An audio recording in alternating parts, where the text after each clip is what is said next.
જય જોહાર, જય આદિવાસી, જય શ્રી બોલો, જય જોહાર, જય આદિવાસી.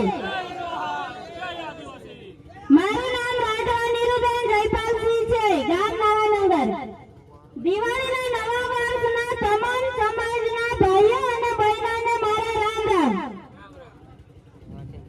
આજના આ દિવસે આપણા ઘોઘંબા તાલુકાની પાવન ધરતી પર એવા આદિવાસી સમાજના લોકલાડીલા ટાઈગર કહેવાતા જેમની એક જ બૂમથી આખા ગુજરાતને હલાવે છે એવા ડેડિયાપાડાના ધારાસભ્ય શ્રી ચેતરભાઈ વસાવા આવી રહ્યા છે. તો એમનું દિલથી સ્વાગત કરું છું. आदिवासी से पंगा मत लेना, आदिवासी से पंगा मत लेना. जिन तूफानों में लोगों के झुपड़े उड़ जाते हैं, जिन तूफानों में लोगों के झुपड़े उड़ जाते हैं, इन तूफानों में आदिवासी कपड़े सुखाते हैं, इन तूफानों में आदिवासी कपड़े सुखाते हैं.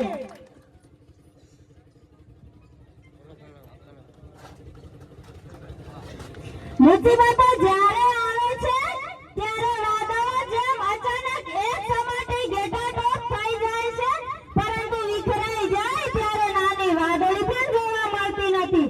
એવી જ રીતે મહેનત અને હિંમત એવી વસ્તુ છે જેને સાથ વગર કોઈ કામ સફળ થઈ શકતું નથી. એટલું જ નહીં, સામાન્ય જીવન વ્યવહારમાં ડગલે ને પગલે તેની જરૂર પડે છે. સંગઠન સમાજની તાકાત છે. ફળ વગર ઝાડ ઊભું રહી શકતું નથી, ફળ વગર ઝાડ ઊભું રહી શકતું નથી. ગુરુ વિના શિષ્ય જ્ઞાન પ્રાપ્ત કરી શકતો નથી, તેમ સંગઠન વિના સમાજ પણ ચાલી શકતો નથી. સમાજની સક્રિયતાનો આધાર એના કુશળ સંગઠન પર અવલંબે છે. હવે મોદીના સરકારથી સ્ત્રીઓ પર પણ અત્યાચાર વધી ગયો છે, એટલે હવે મહિલાઓ પણ જાગવાની જરૂર છે. જય હિન્દ, જય ભારત, જય જોહાર, જય આદિવાસી. ભારત માતા કી જય. ખૂબ ખૂબ